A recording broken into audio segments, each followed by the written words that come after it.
All right, folks, welcome back to Guitar Radio Show. Our next guest definitely has to fall into the legend category, in my opinion.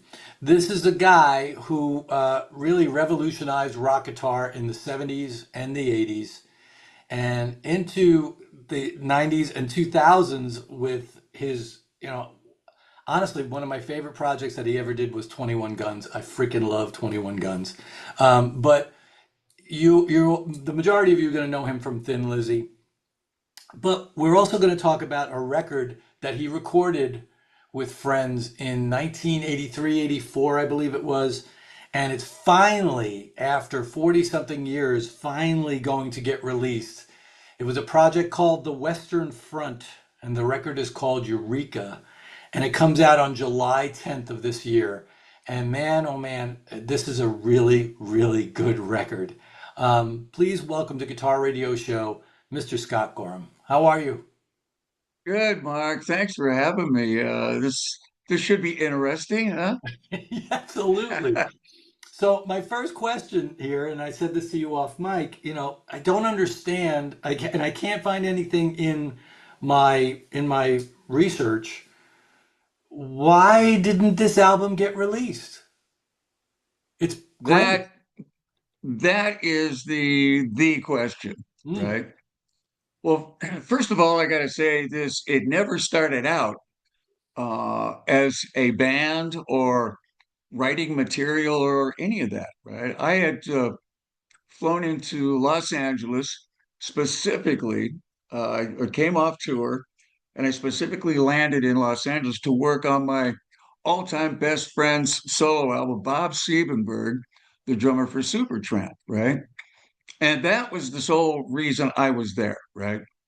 When I got to the studio, another good friend of mine that I hadn't seen in years, Marty Walsh, guitar player, who was at that point was he was the top three session guitar player in Los Angeles, right?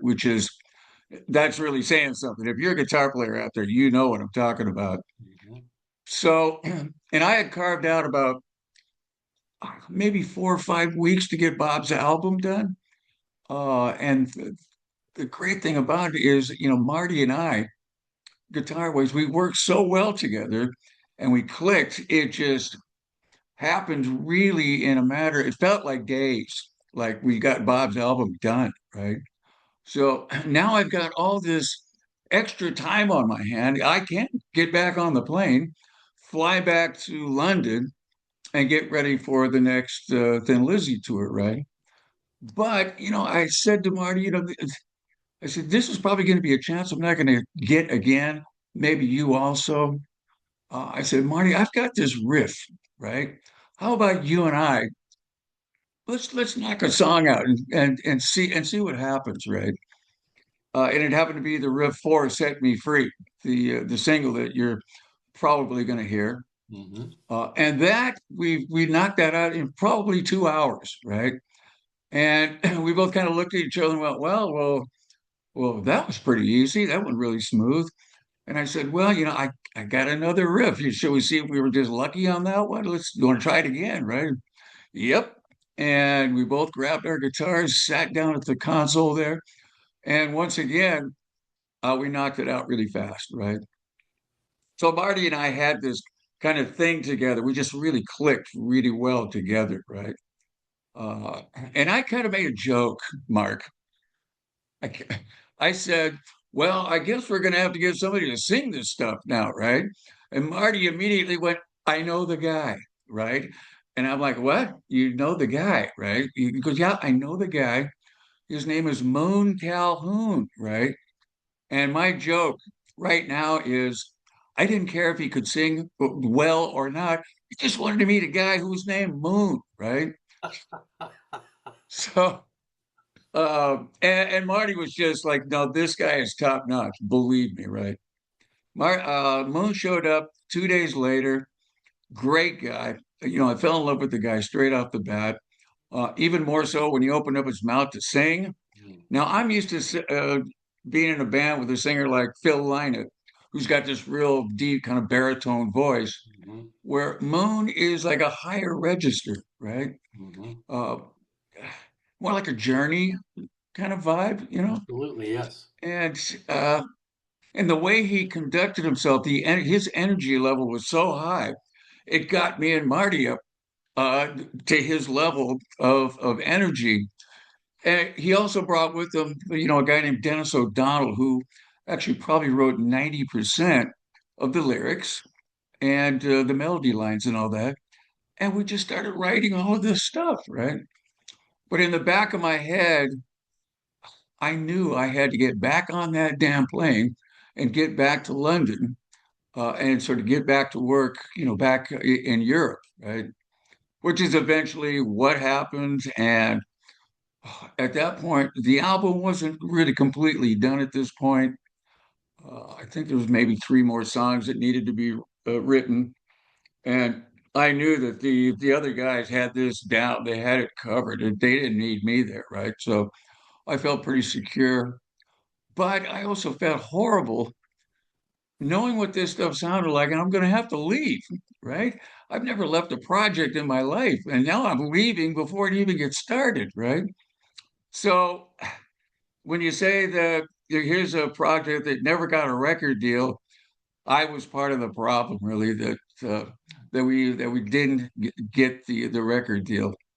So I've apologized to the guys left, right, and center over the years, you know. But the coolest thing was we actually thought the master tapes were gone, right? Whether they were stolen, mislaid, just kind of lost, because in a 40-year period, people do a lot of moving around, a lot of boxes. I don't know where that box is. I haven't seen it in years, kind of thing, right? Hmm. But Marty last year emailed me and he said, "Hey Scott, I got something I want you to listen to, right?" I said, "Okay, great." I was thinking it was going to be a new song or something. And he sent me over, set me free, and I listened to it and went, "Damn, how did you do that? Without the master tapes to work on, how did you pull that off?" And Marty's beautiful. Not only is a great guitar player, but he's a real techno kind of guy, right? And he just figured it out. He saved the day, right? And we just said, well, if Set Me Free sounds like just do the rest of the album and let's just keep going and see what happens, right? And that's basically, Mark, how it happened. I know it sounds a bit long-winded, but Well, you know that that explains a lot. I mean, it's interesting because to me, as soon as I heard the record, as soon as I heard the single, and I've been listening to the record on replay over and over and over again, this record is covered in hits, covered in in what? in hits, in Oh, top 40 right, yeah. hits. I mean, Oh, it's like just covered in it. And ah, the thing great. is, had this record had this record gotten released, especially at that time, 83, 84, 85, as Journey was really starting to come into prominence as a top 40 rock, arena rock band, Toto. This is where it falls. It falls in that genre, if you will. That's a bad word for it, but in that wheelhouse. I really I know think exactly. I really think if this would have gotten released then, it would have. I think, with the right promotion, obviously the right record company, because record Sure. companies were record companies then. Um, much in the same way that what Mascot's trying to do now. They're trying to be a record company. Um, Right. I think this would have it would have really put you in a predicament with Thin Lizzy. I think you're right. I mean, I've had a fair few people say the same thing. If this would have been released, like you say, back then in the mid '80s, it really would have had a chance, Oh, But absolutely. the problem is, Mark, is you don't know, these things. I mean, to your ear and my ear, it sounds great, but back then you didn't know, so it was hard to take a chance on something like that. Plus, that was the year. It was Thin Lizzy's last tour Right. with Phil and myself, right? And there was just no way I was ever going to let Phil down or the other guys in the band, in Thin Lizzy that had worked so hard. I just could not do that. Mhm. That was, if you talk about a predicament, yeah, that was going to be a predicament, but I would have had to have gone with Thin Lizzy because it was Phil that really helped me out through all these years, and I really owe him a lot, right? So I was never going to let him down. Yeah. I mean, yeah, that was just about 10 years of really slogging it out together, with It you, was. him, and Brian. Yeah. You know, Well, Gary Moore and John Gary Sykes Moore, and John, right? Yeah. yeah, Yeah. I mean, and everybody else. and everybody else. Yeah. I mean, It seemed yeah. like every time I'd look to the right, there was somebody different going over there. Somebody want to introduce me to the new guy? Um, it's just so interesting, this record, because this is one of those records, this is one of those times where I say to myself, because I get to hear people's projects before they come out sometimes, and stuff that never got released and stuff. I'm like, whoa, why didn't this get released at the time? This is one of those records that if I had a time machine, I would go back in time Right. and I'd chop the hell out of this record, because it would change the entire paradigm of rock music at that time. This would have definitely this would have this would have challenged and rivaled, I think, Journey, Toto, uh, 38 Special, the bands that were in that FM friendly album, AOR radio, you know. Yeah, yeah. And the band had all the right players in it, Oh right? yeah. Because, like I say, as Marty being, the session monster that he was, he knew all of these people, Right. right? And a lot of these people they really did want to get out on the road. Mhm. They wanted to show their stuff. They wanted to be in the spotlight. Yeah. So I think putting a band together, especially that one, would have been relatively easy.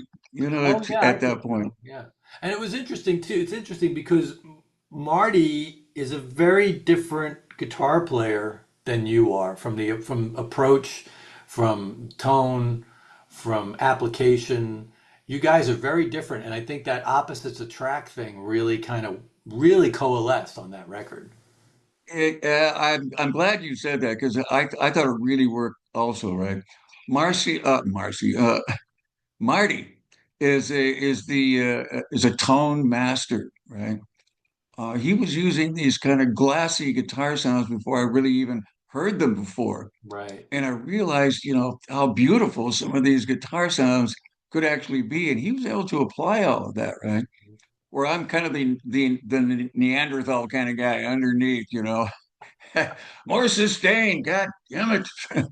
See, I actually look at it like slightly different. I think of his as the undercurrent, and you're the stuff on top that's driving it. That's kind of how I was perceiving it when I heard it. I was like, he's got all these, you know, he was obviously using a lot of rack mounted gear, you know.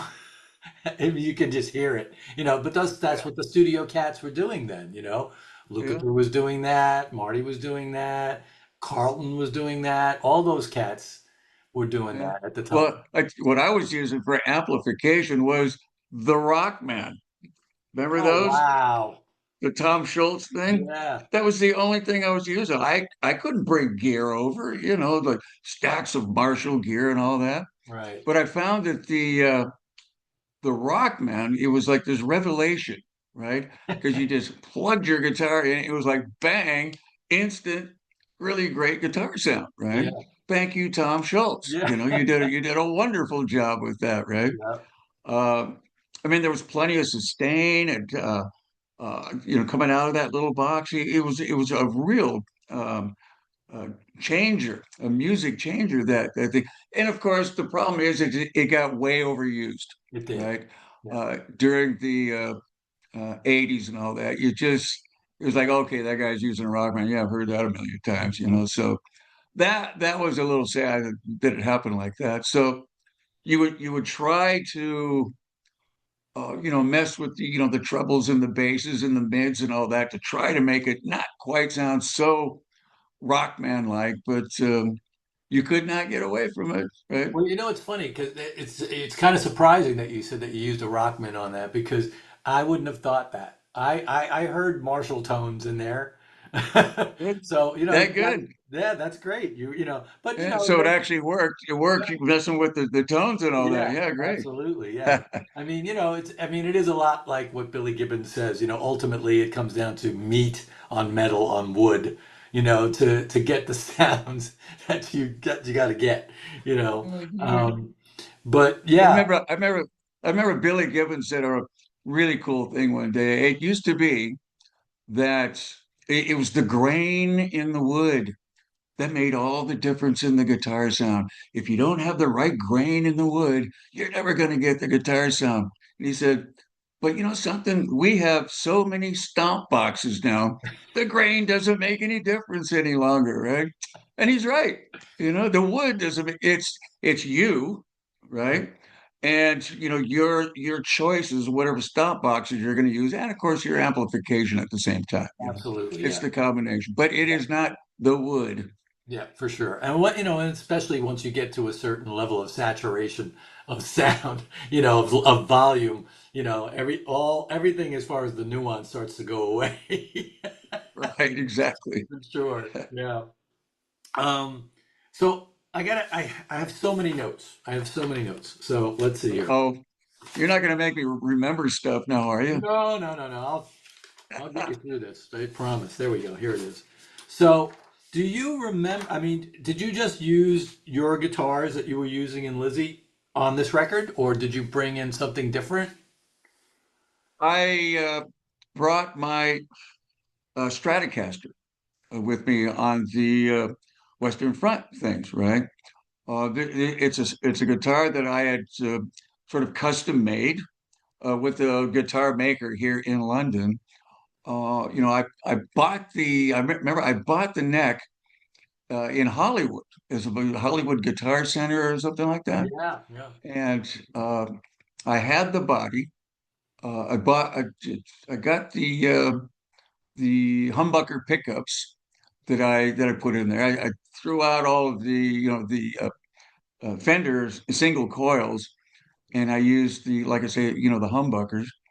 And I had a little bit different whammy bar. I can't tell. Was it a Shaler or I Kaler? can't quite remember. I still have the guitar, but it hasn't come out in a while, so Is it a Kaler? I think it was. Kaler, yeah. And I think I had that replaced with a stronger model because the Shaler seemed to get a little loose at times. Hmm. And if you're playing live, that's the last thing you want is Hmm. the arm to be flopping around like Hmm. you know what I'm going to say here, right? Yeah. Like a floppy dick or something. Yeah, for sure. Definitely. You want Um, that thing up yeah, and you running. want it up. Yeah. It's like a standing Hampton. There you So go.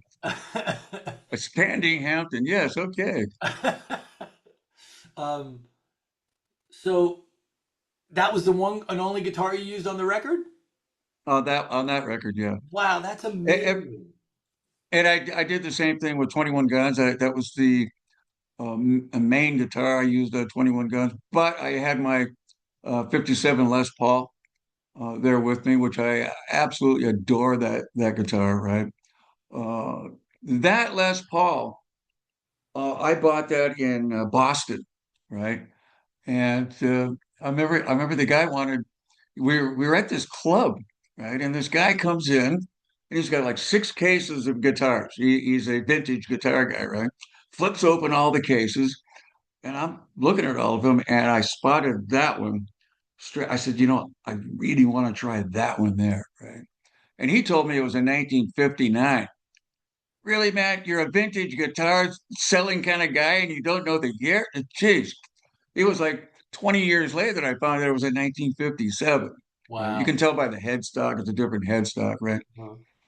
But yeah, with 21 Guns, I used a kind of a more of a array of guitars that I could Right. with the Western Front, Yeah. and that was just purely because taking stuff off the airplane and putting it back on the airplane. And Yeah.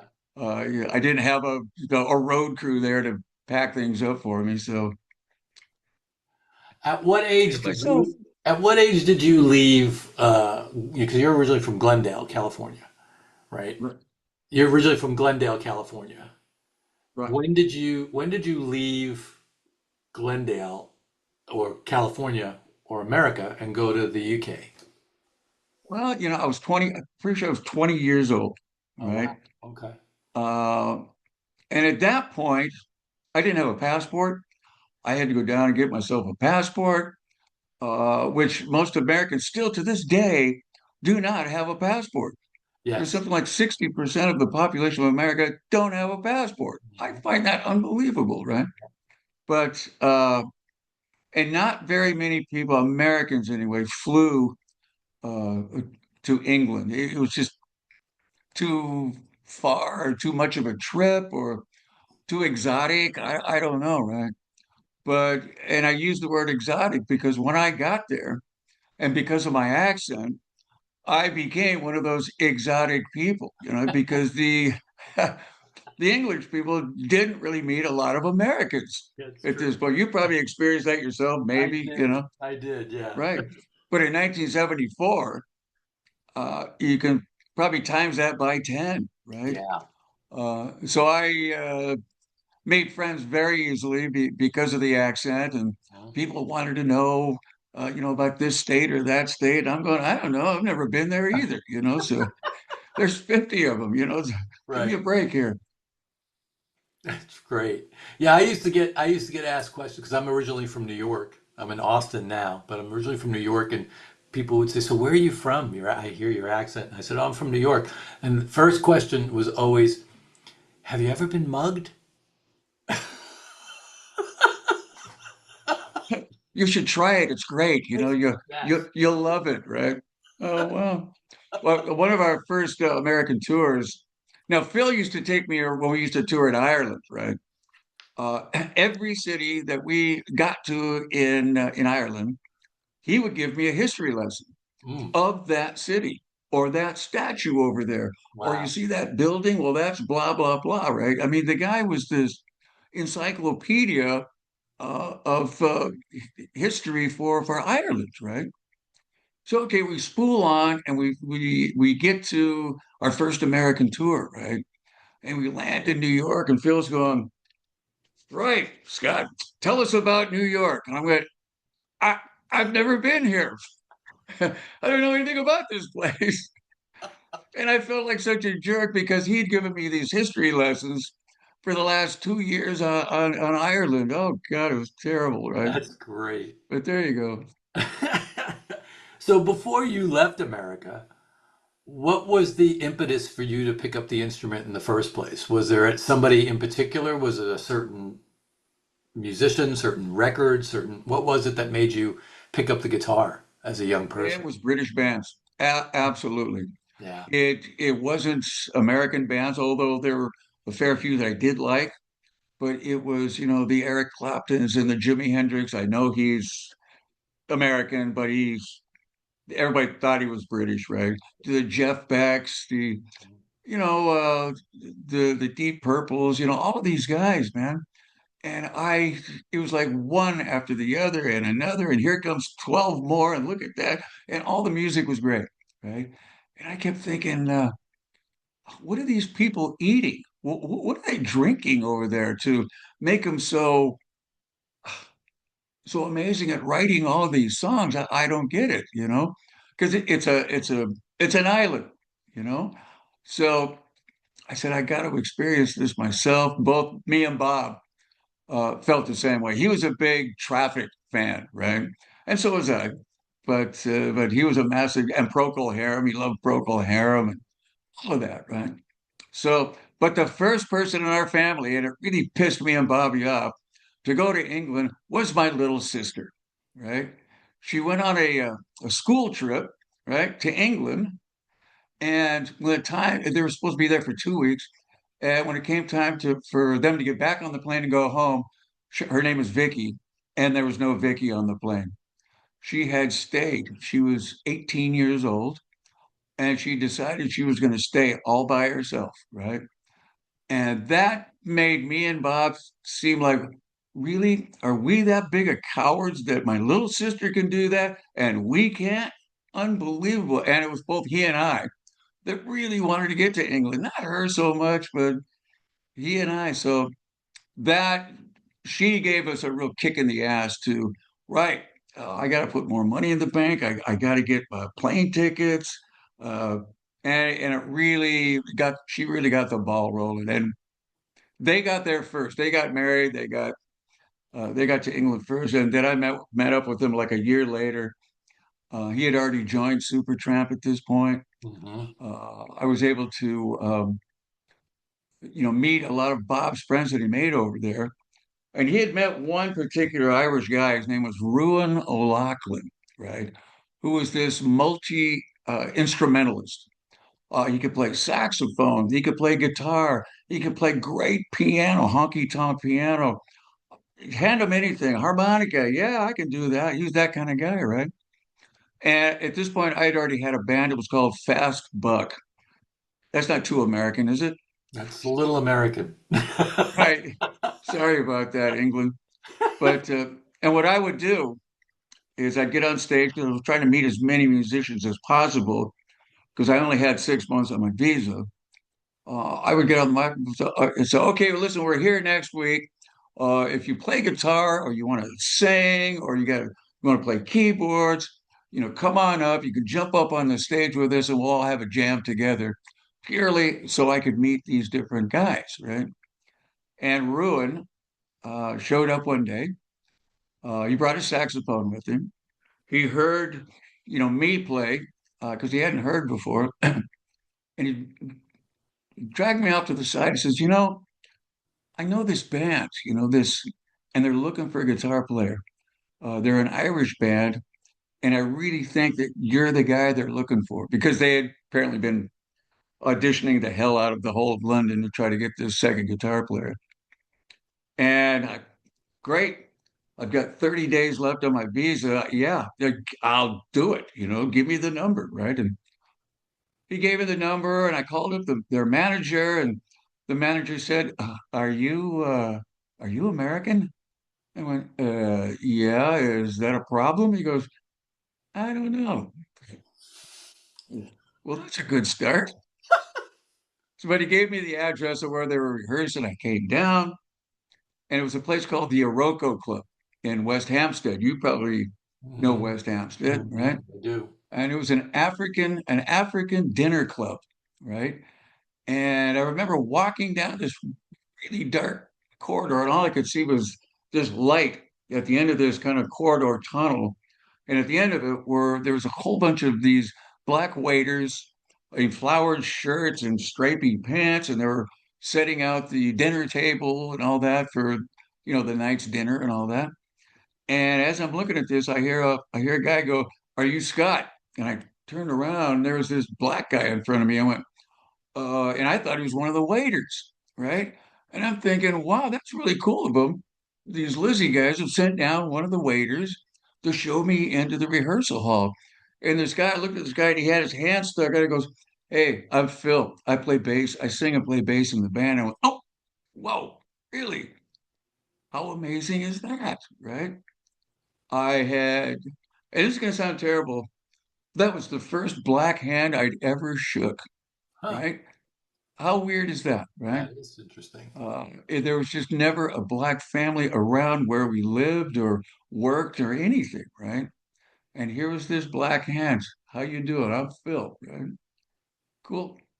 And he brought me in and uh, he yelled up to the stage, says, "Hey guys," the two Brian's, "Hey guys, this is Scott here. He's gonna get up and jam with us, right?" And like these both Brian Downey and Brian Robinson, I'll never forget it. They looked at me and went, "Oh yeah, great. Okay." And I thought, ooh, this is not very friendly at all. What's going on here? And I got up and we jammed, and Brian would show me the chord structure to the song, and I just barely got through it because he was bored with the whole thing, right? Apparently, they already auditioned 24 guitar players, Oh my right? goodness. Yeah. and I'm number 25. Mm, That's why they had the attitude. mm. Well, here's the next guy we're going to kick in the ass and get him out of here. But we all got along great musically and every other way. And Phil asked me for my phone number. He called me up that night and he said, "Well, what do you think? Because we've been listening to the tapes." And I went, "What do you mean tapes?" He goes, "Well, yeah, we were taping the whole thing today." And he, he kept jumping off the stage and then coming back and go, "Pete, are you okay? Right, let's go." And then jumping off. What he was doing, he was going around to the back to see if Pete Eustace, the sound guy, was getting this stuff on tape, right? And that was the first I had known about that. But he said, "Listen, the three of us, we've been sitting around tonight listening to the tapes, and we figured you're the guy. You're the perfect guy to make up Thin Lizzy, and we'll all get back on the road." And I almost jumped down the phone trying to say yes, right? Because I was loving the way these guys were playing. The Brian Downey on his drums, Brian Robertson on his guitar. Damn, he was killing it, right? Mhm. And there was this black guy, Phil, in the middle, who just oozed all this personality and what a great voice. So yeah, I 1974, I joined Thin Lizzy, and I didn't have to worry about my visa at that point. I was safe. That's great. I love that. That's the best. Yeah, it was, when you got in there and then, Nightlife came out and, and Fighting and of course Jailbreak, it was like it was such a for a New Yorker, who was listening to, Aerosmith and stuff like that and really digging the streetwise, you know, that those riffs, those, and the best way for me to describe it is like, with a swagger and an arrogance and Joe Perry once said, "There's no substitute for arrogance." You know, yeah, He's and kind of right. he's right, and and that swagger, though, that those incredible hooks and the the dual leads with the harmonies and everything. It was just such an amazing. You guys were capturing lightning in a bottle for me, and it was so Oh, streetwise and snotty. I loved it. well, that is so cool. Thank you, Mark. Thank you. But if the truth be known, we hated that album, Which one? the very first one, Did you? Nightlife. No, because the producer kept telling me and Brian to turn it down. Yeah, and you go, Oh, "Oh, okay." And then you be playing, goes, "No, no, no, you got to turn it down a little bit more." Right. And I have infamously, and some people are kind of pissed off at me for saying it, right? I've called the Nightlife album, our cocktail album, right? Because your lounge record. yes, because it was so nice, right? And we vowed that would never happen again, ever, and it didn't. Thankfully. When did you start to feel, good about the records? Was it the second record that did it for you? No, it was actually the Jailbreak album, Oh right? yeah. Well, that's such a. I Which mean, was it's sort of like that's the record that kind of launched you in America, right? Really? well all over the world, you know. Yeah, for sure. Uh, I'm sorry, I gotta move this. I have a all cat. right, I have a cat in the other room who's wants to we be have the part of same it. thing. He wants to be We have part the of the same thing. show. No, the uh, Jailbreak album, we did not know what the single was going to be. We were terrible at picking singles out for some reason, Mhm, right? mhm. And so were the record company, right?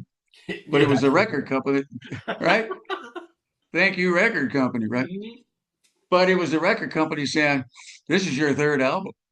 You only have three, and Mhm. and that's it." Make it or break Fans it. were starting to say that you need to step it up. You need a hit single, right? Mhm. The management was saying it, right? So the pressure was really on with that album. Uh, and what happens was we were in Louisville, Kentucky, right? And Phil and I went to do this interview with these DJs. I can't remember the name of the radio station, and I really should. But these two guys absolutely fell in love with The Boys Are Back in Town. They Mhm. probably played it two, sometimes three times an hour, right? Wow. Yeah. And other stations around the surrounding area, they heard it and they caught on to it. Other people around after them, the next wall, and then it just kind of snowballed after that, and it got into I think it was the top 10 or something like that. Oh, So I'll never forget that summer. I mean, that summer it was AM. It was on AM radio. Obviously, the snipped version, the edited version, yeah, which would drive me crazy. It's like, wait a minute, what about that ride out solo? You know, you're missing a part there, yeah, man. come on, what are you doing? Uh, and then of course all over FM radio, it was everywhere. That song, Yeah, everywhere. It and was. thank God, Oh you boy, know. if you went to the beach, it was somebody you heard it on a radio. You went to a Yeah, nightclub, the DJ was playing it. You went wherever, get in your car. You're gonna just hit the button a couple of times. You're gonna find that record. It's gonna be that's playing. right. Yeah, Somerset said, no, we're not going to hear that song again. Damn. No, I was, because I was so amazed because I had never really heard. It wasn't until a little further on when I heard Boston doing something similar but not the same.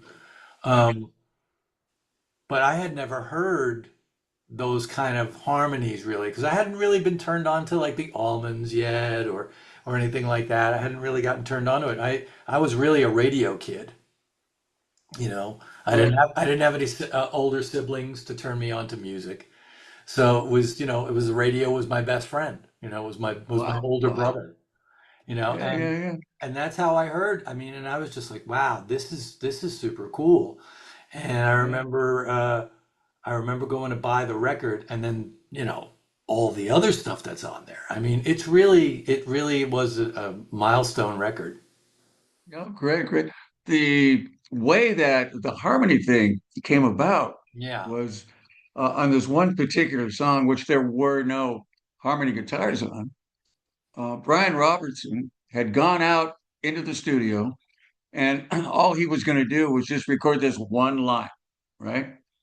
Uh, and then I was going to go out and maybe put the octave on or whatever, right?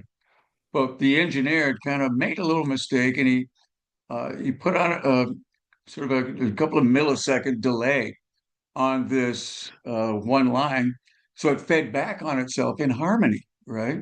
Oh wow. And I sat back in the studio going, man, I love that. That is really cool. But the engineer guy's going, oh my God, I'm sorry. I'm going, no, no, that's great. And I hit the button and said, Brian, uh, uh, do that line again, right? And I'm going to sit in here and I'm going to learn the harmony to it, and then I'll come out and do the harmony, right? Which I did. And we all sat back and went, that is such a cool sound, right? Hey, we can do this again on that song over there, or on that one over there. It became a thing for us, for me and Brian to find the spots where we could get these damn harmony guitars in there, right? I shouldn't say damn. I mean, we love doing it, but that's how it really kind of all started. So later on, when you had kind of captured this idea, and later on when you wanted to employ it again, was that something that you guys sat down face to face and worked out, or was it always this thing that someone would go in, lay down a part, and then someone would go in and then lay down the other part? After the mistake thing, Brian and I would sit down and we'd work these parts out Yeah. every time after that, right? Right. Either he would come up with it, the melody line of it, or I would, or either of us would add to the other guy's line, Right. saying, "Well, if we're doing that, why don't we do this? And we'll go up there, we'll crank it up a little bit over here." Right. Yeah, Robbo and I, we had a really good guitar working relationship. Absolutely. It was cool. I Yeah, loved it. absolutely. How was it for you? I mean, you were there all the way through when Robbo left, and who came in next? Was it Gary? Yeah, Gary came in as a substitute, right, to go on the Queen tour, right? And Hmm. I think that was 79, right? which was great. We really dusted the place every night. It was such a good feeling, right? But Gary had another band. It was called Coliseum, and Yep. he had to go back to them. And that's when it's the only time I ever had. We held auditions for God's sakes, which I was totally against, right? But Phil loved this idea, right? And we had all these guys come down, and they just weren't right, you know. And at one point, I took my guitar and said, "Yeah, I'm going to take a break here," you know. Uh, and do you know who Cliff Richards is? Mm-hmm. Sure do. Okay, well, Cliff Richards was in another soundstage. This is at Shepperton, right? Mm-hmm. Another soundstage. And I walked in. I kind of knew Cliff, but I'd gotten my friend, who's a keyboard player, a job with Cliff Richards, right? So I kind of went down to see, his name is Derek, right? I went down to see Derek, but I noticed the guy on guitar. I thought, man, that guy is a really good player, this guy, right? He's got great tone, everything, right? Uh, yeah, so they took a break, and I went over and introduced myself and told him what we were doing down here. And I said, "And your name is?" He goes, "Well, my name is Snowy White." What? Snowy. Okay, moon, snowy. I don't know. Where do these guys get this? Anyway, I said, "Would you do me a favor, Snowy? Would you just grab your guitar after you're done here and just come down and just have a jam, just so I feel better about everything going on." Well, yeah, sure, right. Snowy came down and he killed it, right? He fit right in. He was a little bit shy, stage wise, but musically he really fit the bill, right? And Phil asked him, he says, "Come on, man, you don't want to be with Cliff Richards, man. Come on, you want to be with Thin Lizzy, right?" And Snowy said, "Yeah." So he joined. Yeah, that's great. That's great. Yeah, Snowy is one of those guitar players that a lot of Americans don't know about. Well, Snowy never pushed himself Yeah, individually, right? And even there was one night there was a lot of people in the dressing room at this point, and Phil was like really mad at Snowy. He goes, "For folks' sake, Snowy, can't you get out there and fucking move?" Because he would just sit there, just stand there, right? right. And that just pissed Phil off to like you wouldn't believe, right? Well, Phil was a mover. You're supposed to be making a show of this, Yeah. Phil was an entertainer. Oh, good. Without And a then he doubt. started to move. Yeah. And I mean, so for you, going through all these different guitar players, was it just a minor adjustment for you, or was it a major adjustment? So, like when Sykes came in. Well, you know something, all these guys were kind of grade A guitar players, right? Yeah, It wasn't like I hate to use the phrase, it wasn't their first rodeo. They knew what they were doing, right? sure. It was just a matter of them learning the songs, learning the parts. And I would say, well, I'm the harmony on this, and you're the melody, or I'm the melody on this, and you're the harmony on that one, right? So Mhm. that was kind of the only adjustments that had to be made with figuring out what guy is going to do what part at what point, right? So, and that was really not all that tough, right? Mhm. Because almost everything that was recorded, the other guy knew that that was my guitar solo. So That's that's where I'm going to go, right? yeah, And you're going to go the on the other space. right. So yeah, it was all pretty easy stuff, really. That's great. That's good. Yeah, that's the difference when you're working with real professionals, like you said, grade A guitar players. Um, so the obviously the Western Front Eureka project happened before 21 Guns. Yeah. Um, so that just okay, that gets shelved. Nobody knows whatever happened to the tapes. It's kind of gone. Da, da, da, da. Then 21 Guns come along. What was the impetus for you in that band? For that, okay, Lizzy's gone. Lizzy's over. Obviously, a while now. Um, Yeah. what What was the? Did you have a vision for 21 Guns? No, no, I never have a vision about anything. I never know what the hell I'm going to do. But I'd been asked to go down and do a session for this songwriter. And I said, okay, I got nothing to do today. What the hell, right? And I went down, and one of the guys that was kind of co-producing this album, it was a guy, an American guy who lived in Norway. His name was Leif Johansson, right? And he and I, once again, just got along great together. He was a bass player.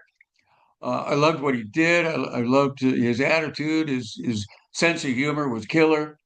Uh, and once again, it always starts with, "Hey, we ought to try writing a song together." Right? It always starts that way, and we did. And uh, we did those at my house, and then he set up a studio in Oslo where he lived, and I flew back and forth, back and forth, back and forth, and to write and record with Life until we figured we were finished with the album, and that's when we brought it out. Wow, that's wild. It's such great stuff. I mean, it's I always I like there's certain types of rock music that make you feel a certain way. You know what I mean? It's like uh, there are certain songs you say, "Ooh, this would be great if I'm blasting it and driving the car." That type of thing. 21 Guns Right. has that vibe. But also like breaking furniture. This is like let's break some furniture with this music. Do you know what I mean? I feel really sad about that, man, because I actually thought it was a really pretty good album, Oh, so with good. with some really great playing on it. Tommy Liberty was the singer. I thought he did a great job, right? It was just one of those things that just did not click, right? And when it's going to work or when it's not going to work. It got a little bit of some traction in America, but I kept telling the record company, I said, my strengths are in Europe. They're not in America. And they were adamant that this was going to be an American band, God damn it, right? And I said, yeah, but more people know me in Europe than they do. And I couldn't win the argument. So Once again, record it, companies. right. Yeah. Thank you. I love you, Mark. I'm telling you, man. These guys that sit there and they have these spreadsheets and they think, oh, this will do here, this will do that, this will do that. No, no, no, Uh, no, no. You doesn't know, work like that. yeah. I mean, honestly, I know that there are some record companies in the past that used to create focus groups, you know, and they would have people listen to certain stuff and everything else. But then you got to wonder, okay, if these record company A&R people or whatever are not picking the right people in for the focus groups, then it's just it's just more Meeting after meeting after just meeting. Yeah, it's yeah. it's But just there are some really, really talented people in some of these record companies that they really have the lay of the land. They know what they're yeah, the talking ones that about. really know, you're people like your Clive Davis, I mean, Clive Davis, he goes to Max's Kansas City to see this band from Boston in 1973 and Right? says, "I'm going to make them stars." And he did. And he did. I mean, holy cow. I mean, there are people that just have their finger on the pulse. They understand. They're probably listening to radio. They're probably listening to, they're in the clubs. That's the big thing. When you've got a record person who's in the clubs, especially back then, if they were in the clubs and they were really listening and watching the audiences, The reaction. yeah, like The Ted react. Yep. Templeman. Ted Templeman was a perfect example of that. You know. Hey, Mark, I've just gotten off a really bad bout of flu. Okay, we're gonna You let you go then. probably hear it in my voice, and I'm getting kind of tired now. Okay, So we'll let you go. Hey, I'm real quick. sorry, man. No, that's okay. I love talking to you, man. This was a blast. Thank you so much for doing this. Folks, the record is called The Western Front. Sorry, the project is The Western Front. The album is called Eureka, and I love the album cover art. It'll be released on July 10th of this year, 2026. Do we expect anything else? I mean, what's everybody else saying about the rest of the guys who played on this? What are they saying? Well, yeah, everybody's pumped. All the guys are pumped, right? None of us thought that this was going to come out. Who would? After 40 years, After 40 years. who would have thunk that this kind of thing? Do you know of any other band that recorded something 40 years ago and decided that, okay, now's the time to bring it out? I think we're kind of it. Yeah, So only it's a mascot. bit Only it's a bit on the mascot would unique do this. side. Only mascot would do this. This is so cool. I love that label. They have so many great artists on there, and I'm glad you're part of it. Sir, Thank you. thank you. Thank you so much for doing this. I appreciate it. I hope you start to feel a little bit better and rest up. And thank you so much. And thank you for all the music. Thank you. And we have to do this again at some point, okay? I would love that. Yes, absolutely. I'll let Scott know, Scott Karras know that, and maybe we can set something up later down the road. Cool. All Cool. right. I love you, buddy. I think you're great. Thank you. Cool, You man. too. Thank Take you, care. everybody. Thank you. We'll see you.